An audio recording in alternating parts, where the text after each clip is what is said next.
Callum Smith, a keen observer last night at DC Armory as 2 super middleweight world title fights. We'll start with the first one, James DeGale against Porky Medina. He got a unanimous decision, but obviously a difficult 12-round fight. How did you see it? Yeah, I thought it was a tougher night than people expected for DeGale, and me personally as well. I thought it was a fight that was given to him to look good against. He said himself it was a bit of an easy mandatory as far as mandatories go, but I think you've got to give Medina credit. He come to fight, and he just applied non-stop pressure for the full 12, and I thought at times DeGale was very good, landed very good shots, and looked the world champion that he is, and then other times he just switched off and just letting Medina have success in the ropes. And I think the times when Medina was having success, it was more a case of DeGale taking his foot off the gas, and he's done that in his last few fights now, so I don't know whether it's an issue with him, a concentration or whatever, but I thought it was, DeGale was a rightful winner. I thought it was closer than what it should have been, but only through DeGale switching off.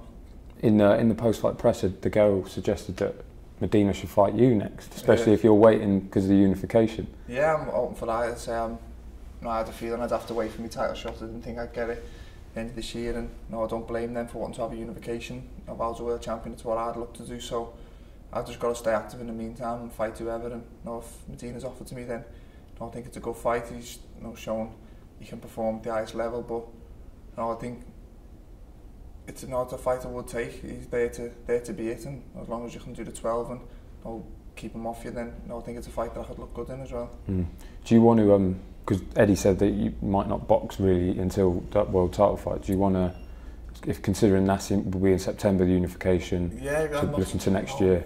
I'm 26 years of age, and I don't want to sit around and stall my career just waiting for a shot.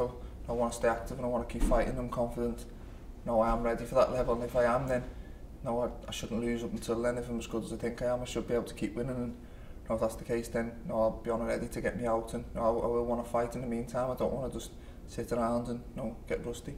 Your mandatory challenger for that WBC title, which was contested at the top of the bill, a majority draw in the end, contentious one.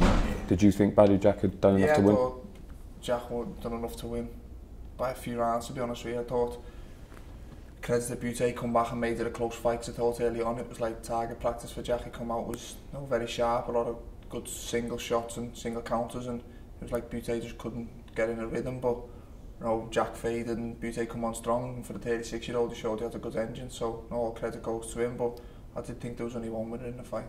What do you make of Badou Jack? He's kind of obviously the world champion now, and people say he's underrated still. Yeah, I think he's a good fighter, to be honest with you. I know he gets a lot of, I'd say he gets called a bit of a weaker champion, but I think he's a good fighter. He's improving and he's good at what he does. He's got a good defence, judges the distance well, and it looks like he sticks to a game plan where he doesn't waste many shots.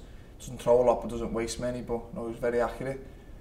Last night I thought he showed good punch picking, his body shots were good, he was landing good shots, but he also faded and give a lot of rounds away, so I thought him and DeGale, there was a lot of good points, but a few negative points as well, and sitting there and you sit and watch 2 world champions in your weight division, you sort of sometimes a bit taken back, but I didn't see anything what I don't feel I'm ready to compete at that level. Because it was, last night was seen as the real pinnacle of the super middleweight division with those 2 fights and Jack and DeGale.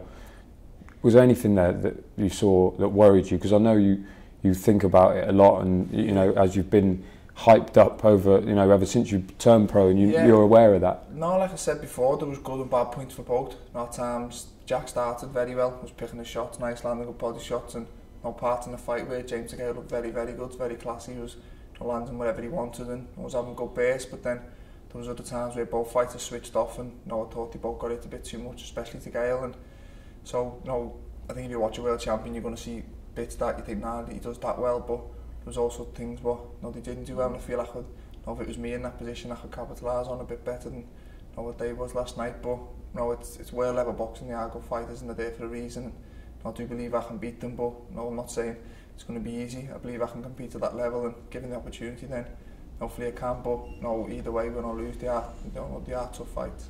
And the Americans know all about you over here. I know you were getting a lot of attention from them and stuff. That must be quite good to know that they're aware of it.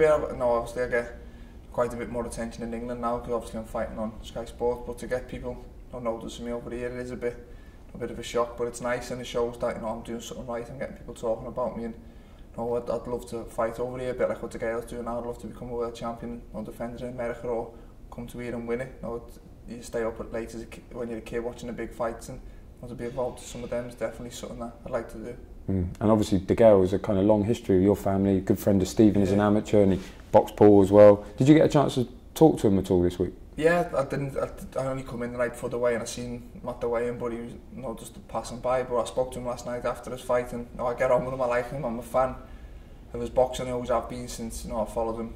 He's been mates with Stephen since they were junior England, so I've always kept an eye on his career, and I've always been a fan of him. And even as a pro, I'd never sit and slag him and say, oh, I do this, do that. I think he's a good fighter, and I do like him outside the ring as well. It's just one of them things. I believe he's not the minute the man to beat in the division, and I believe I can take that spot. So it's a sport and it's a business, but I'm not going to sit here and slag him and say I dislike him or I don't rate him, because I do like him and I think he's a good fighter. Do you think he beats Badou Jack in September?